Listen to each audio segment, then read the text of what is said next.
This is my 23rd lecture on some basic concepts of chemistry of class +1.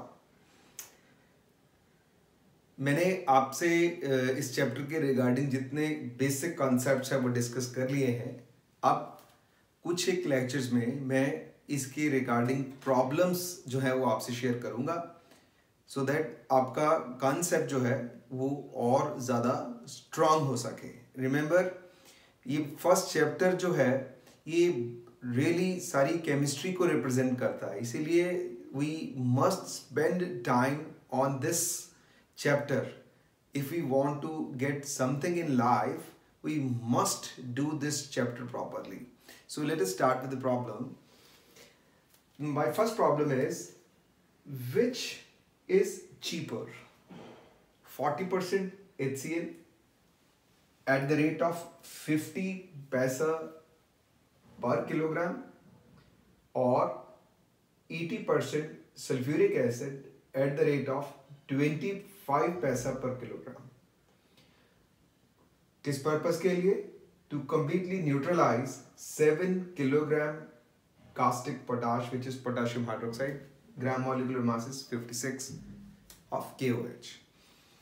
Now we must understand the problem कि हमें करना क्या है, क्या planning है और करना क्या है.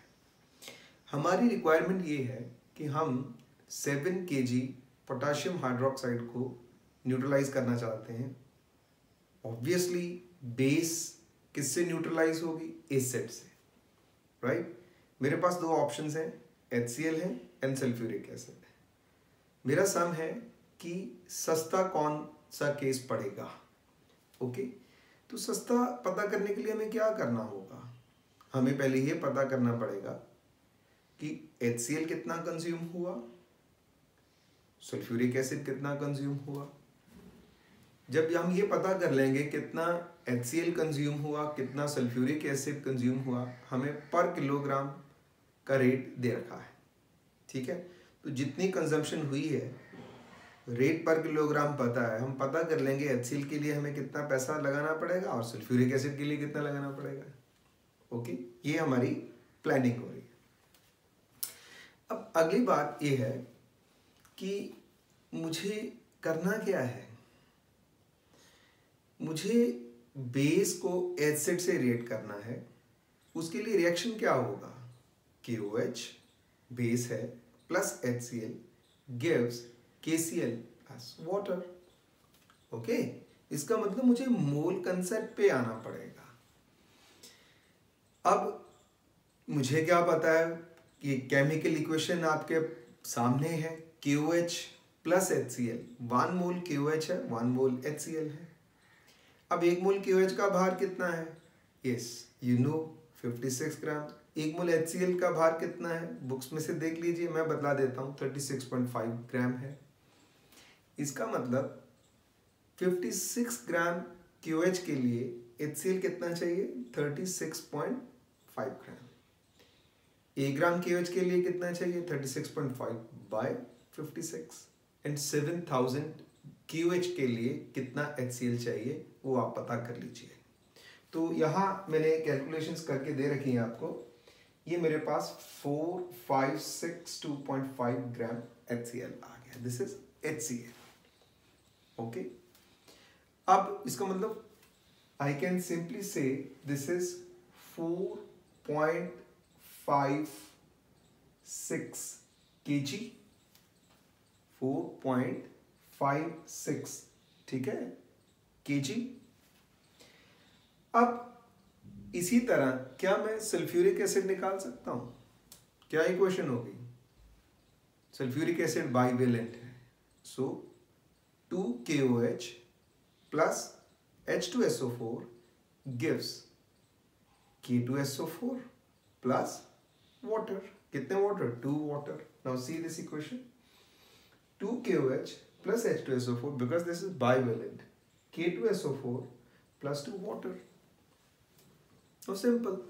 अब मोलर इक्वेशंस, आपके पास बैलेंस्ड केमिकल इक्वेशन है तो मोलर इक्वेशंस देख लीजिए. 1 मोल सल्फ्यूरिक एसिड 2 मोल KOH को न्यूट्रलाइज करता है. तो इसका मतलब 2 मोल KOH का भार कितना हुआ, 56 multiplied by 2, 112 gram. Okay, sulphuric acid का ग्राम मॉलिक्यूलर मास 98 ग्राम्स है। इसका मतलब 112 gram of KOH will neutralize 90 और will react with 98 gram of sulphuric acid. 1 gram KOH कितने से रिएक्ट करेगा, 98 बाई 112, एंड 7000 ग्राम KOH कितने से रिएक्ट करेगा। तो यहाँ से आपके पास ये आ गया 98 by 112 into 7000, this is 6125 grams और 6.125 किलोग्राम। तो अब मेरे पास pure HCl and pure sulphuric acid जो 7000 ग्राम KOH को न्यूट्रलाइज करने के लिए चाहिए वो मिल गया। अब फिर प्लानिंग की बात है, ये दिया गया है मुझे, HCl प्योर का कॉस्ट नहीं दिया है, का रेट नहीं दिया है, मुझे सोल्यूशन का रेट दिया है। Solution, we must know the meaning of solution. Solution of HCl is 40%, okay, and H2SO4 is 80%। अब 40% HCl का क्या मतलब हो गया, इट मीन्स अगर मेरे पास 100 ग्राम सोल्यूशन है उसमें 40 ग्राम HCl है, ओके, इट मीन्स अगर मुझे 40 ग्राम HCl चाहिए then I have to take 100 gram of HCl solution, okay, to get pure 40 gram HCl I need 100 gram solution, okay, think about this। अब मुझे cost solution का दिया है, rate solution का दिया है, तो मैं क्या करूँगा, फिर मैं ये कहूँगा कि अगर मुझे 40 ग्राम HCl चाहिए तो उसके लिए मैं सोल्यूशन कितना लूँगा, 100 ग्राम। 1 ग्राम HCl चाहिए तो सोल्यूशन कितना लूँगा, 100 बाय 40। और कितना HCl था आपके पास, दैट वॉज 4562.5 ग्राम HCl। तो अगर इतने ग्राम आपके पास HCl है तो सोल्यूशन कितना होगा, यू गॉट माई पॉइंट। तो that value is coming out to be, obviously ज्यादा होगा ना, देखिए 11406.25 का। मैं रिपीट कर देता हूं, मैंने कहा अगर 40 ग्राम HCl मुझे चाहिए, अगर 40 ग्राम HCl प्योर HCl है, ठीक है, के लिए सोल्यूशन कितना चाहिए, 100 ग्राम HCl सोल्यूशन होगा ना, HCl solution. So please differentiate this. 40 gram of HCl is obtained from 100 gram solution. 1 gram HCl कितने में से आएगा, by 40 से, और मेरे पास HCl है कितना, 4562.5 ग्राम है। तो what will you do, अब आप इसको 4562.5 ग्राम से मल्टीप्लाई कर दीजिए, ये आपके पास HCl का सोल्यूशन आ गया, ठीक है, जिसका हमें रेट दिया हुआ है। तो वो कितना आ गया, दैट इज 11406.25 ग्राम्स, ओके, या मैं कह सकता हूं 11.4065 किलोग्राम, ओके। अब हर सम में ना राउंड फिगर करना जरूर सीखिए। लेट अस सपोज हमें ये कहा जाता है कि इसका आंसर सेकंड डेसिमल प्लेस तक बताइए, तो कैसे सोचेंगे आप, सेकंड डेसिमल प्लेस 0 है, 0 को आगे हमें जो नेक्स्ट डिजिट है वो देखना होता है, ये 6 है विच इज ग्रेटर देन 5। अगर नेक्स्ट डिजिट ग्रेटर देन 5 होता है तो जिस डेसिमल प्लेस तक का आंसर देना है वो लास्ट डेसिमल प्लेस में एक नंबर बढ़ जाता है, इसका मतलब ये 11.41 किलोग्राम बन जाएगा। सो सिंपली हम इसको बतलाना चाहते हैं, ओके, इसका मतलब इतने किलोग्राम HCl सॉल्यूशन चाहिए जो कि 40% है, ओके। अब आपको कॉस्ट दे रखा है, क्या है, 50 पैसे पर किलोग्राम, ओके, यहाँ लिखा हो दिया 50 पैसा पर किलोग्राम। इसका मतलब मुझे पता चल गया कितना पैसा मुझे यूज करना पड़ेगा, ओके। 50 पैसे का एक kg सोल्यूशन आता है। तो 1 kg का आता है, 1 kg सोल्यूशन आता है 50 पैसे का, ठीक है। तो इतने kg कितने का आएगा, डिवाइडेड बाय 2, इसका मतलब 5 रुपीज़ 70 पैसे मुझे खर्च करने पड़ेंगे, राइट। अब सल्फ्यूरिक एसिड का हमने अमाउंट निकाल लिया था, दैट वाज 6.125 किलोग्राम, ये H2SO4 का अमाउंट था सोल्यूशन का नहीं। उसके लिए फिर मैं कहूँगा कि अगर मुझे 80 ग्राम सल्फ्यूरिक एसिड चाहिए तो सोल्यूशन कितना लूँगा, 100 ग्राम। 1 ग्राम है तो कितना चाहिए, 100/80, और अगर इतना है तो कितना बनेगा, 100/80 इंटू 6.125, ये किलोग्राम में आ गया। तो यहाँ पे आपका अमाउंट आ गया 7.65 किलोग्राम। ओके, सो आप यहाँ भी समझ सकते हैं, अगर लेट सपोज मुझे आंसर फर्स्ट डेसिमल प्लेस तक करना है तो नेक्स्ट डिजिट देखेंगे ना, वो क्या है 5, जो बेसिकली हम 5 रेफरेंस मानते हैं। 5 से ज़्यादा है तो ये नंबर बढ़ाते हैं। अगर ये 5 है तो हमें इधर देखना होगा कि ये क्या है, this is even number, okay. अगर इवन है तो ये एज सच रह जाएगा, तो वैल्यू बन जाएगी 7.6, ओके। तो 7.65 मैं कंसिडर कर रहा हूँ, तो 25 पैसा पर किलोग्राम का रेट है, तो कितना बन गया 7.65 डिवाइडेड बाय 4, 1.91 रुपीज़। अब the answer is very clear कि सल्फ्यूरिक एसिड हमें चीप पड़ेगा, सस्ता पड़ेगा। सो बेसिकली पहला स्टेप कॉन्सेप्ट। कॉन्सेप्ट कैसे आएगा, प्रॉपर सब्जेक्ट को समझने से, ठीक है। जब कॉन्सेप्ट बनना शुरू हो गया फिर कोई प्रॉब्लम नहीं आती। अब स्टेटमेंट क्या है उसको इंटरप्रेट करना बहुत ज़रूरी है, पूछा क्या है, डिमांड क्या है। थर्ड स्टेप आएगा कि प्लानिंग क्या है, किस वे से कहाँ पहुँचना है और कैसे पहुँचना है, राइट। तो हर बार चाहे सम मुश्किल है, चाहे डिफ़िकल्ट है, चाहे इजी है, तो पहली बात इस बात को ऐसे एनालाइज कीजिए कि आपके लिए हर सम एक चैलेंजिंग सम है, राइट। और मुझे वो चैलेंज को एक्सेप्ट करना है विदाउट थिंकिंग वो मुश्किल है या इजी है, right. Now let us consider next problem, ये एनसीईआरटी प्रॉब्लम है। Calcium carbonate reacts with HCl according to the reaction, ठीक है। कैल्शियम कार्बोनेट जो है वो HCl के साथ रिएक्ट कर रहा है, so this is also giving us a chance to understand reaction. तो जब हम कार्बोनेट्स को एसिड, मिनरल एसिड से ट्रीट करते हैं तो कार्बन डाइऑक्साइड गैस रिलीज होती है। तो calcium carbonate plus 2 HCl gives calcium chloride plus water plus carbon dioxide. You can see this equation. Okay. Now question says what mass of calcium carbonate is required to react completely with 25 ml of 0.75 molar HCl. Now good sum. देखिए अब कोई भी मुश्किल सम क्या होता है, कुछ एक सिंपल बातों को इकट्ठा कर दे वो मुश्किल बन जाता है। यही हमारी कंपटीशन की डिमांड होती है कि साइमल्टेनियसली हम कितनी सिंपल बातों को इकट्ठा हैंडल कर सकते हैं, और यही हमारे कंपटीशन का लेवल होता है।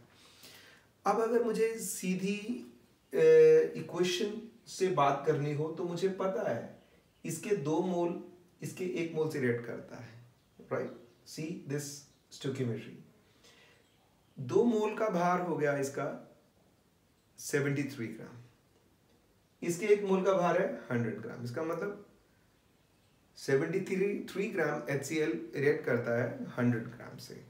तो अगर मुझे HCl का भार दिया हो तो I can easily find out mass of calcium carbonate, okay. अब मुझसे पूछा गया है कि मेरे पास 25 ml ऑफ 0.75 मोलर HCl है, तो कैल्शियम कार्बोनेट कितना रिएक्ट करेगा। अब मुझे डायरेक्टली HCl का मास नहीं दिया है, तो मैंने क्या किया या इस सम ने क्या किया, इसमें सॉल्यूशन को कंसिडर कर लिया। अब आपके पास 0.75 मोलर HCl है जिसका वॉल्यूम गिवन है, तो मोलैरिटी क्या होती है, moles per litre of solution. Molarity पता है, वॉल्यूम पता है, तो क्या आप HCl के मोल्स नहीं निकाल सकते, ठीक है ना। तो इसका मतलब हमें मास यहां से निकालना होगा। और इजी कर देते हैं, फॉर्मूले में वैल्यूज पुट कर दीजिए। 0.75 is equal to x over gram molecular mass. X over gram molecular mass moles बन गए। X over 36.5 into 1000/25। यहाँ से मैं एक्स निकाल लूंगा, that is mass of HCl। Now you can check x कितना आ गया। 0.75 is equal to x over 36.5 into 1000/25। Get x. मेरे पास एक्स जो है 0.68437 ग्राम्स आ गया है, राइट। तो फिर से हमें सीखने के लिए वो इच्छा होनी चाहिए कि मैं मान लीजिए इसको 4 डेसिमल प्लेस तक लिखना चाहता हूँ। 4 डेसिमल प्लेस तक लिखना चाहता हूँ तो आगे नंबर डिजिट क्या है 7, जो कि 5 से बड़ा है, राइट। इसका मतलब अब इस 3 की instead of 3 I will use 4। So 4 decimal place तक ये जब इसको राउंड ऑफ किया तो बन गया 0.6844। अगर मैं इसको 3 डेसिमल प्लेस तक करना चाहता 0.684, अगला जो नेक्स्ट डिजिट है वो 3 है। इसका मतलब जो 4 है वो that will remain as such, तो उसकी वैल्यू बन जानी थी 0.684। ओके। इसी तरह अगर सेकंड डेसिमल प्लेस तक करना है तो क्या बन जाना था, you can think this is 0.68। Fine. तो इतना मेरे पास HCl का भार है, किसमें 25 ml ऑफ 0.75 मोलर सोल्यूशन में। ओके। अब मुझे HCl का भार पता चल गया, तो use your molar equation. 73 gram HCl है तो कैल्शियम कार्बोनेट कितना है 100 ग्राम। 1 ग्राम HCl है तो कैल्शियम कार्बोनेट कितना है 100/73 ग्राम्स। और अगर 0.6844 मैंने 4 डेसिमल प्लेस तक लिया है तो कितना होगा, ऑब्वियसली 0.6844 से ज्यादा होगा ना, क्योंकि ये 73 है तो ये 100 है, ये वैल्यू ज्यादा है इससे। So that has come out to be 0.938. Now you can think about this. अगर मुझे ये आंसर सेकंड डेसिमल प्लेस तक देना है, अगला नेक्स्ट डिजिट 8 है, तो इसका मतलब ये 0.94 बन जाएगा। So we must consider significant figures और उसको राउंड ऑफ कैसे करना है। तो मैं अपने सारे सम्स में यही कोशिश करता हूँ कि आपको सेकंड डेसिमल प्लेस या जिस भी डेसिमल प्लेस तक पूछा गया वहाँ तक सम कैसे सॉल्व करना है, क्योंकि आपके कंपटीशन की जनरली डिमांड ये होती है कि आपको राउंड ऑफ करना आना चाहिए। Is that clear? So please इस तरह की लेक्चर्स को जो बहुत ही इंफॉर्मेटिव है सुनने के लिए आप प्लीज़ इस चैनल को देखते रहिए, सब्सक्राइब कीजिए, अपने व्यूज़ दीजिए, सो दैट आप इसका मैक्सिमम जो है बेनिफिट है वो उठा सकें। Thank you very much.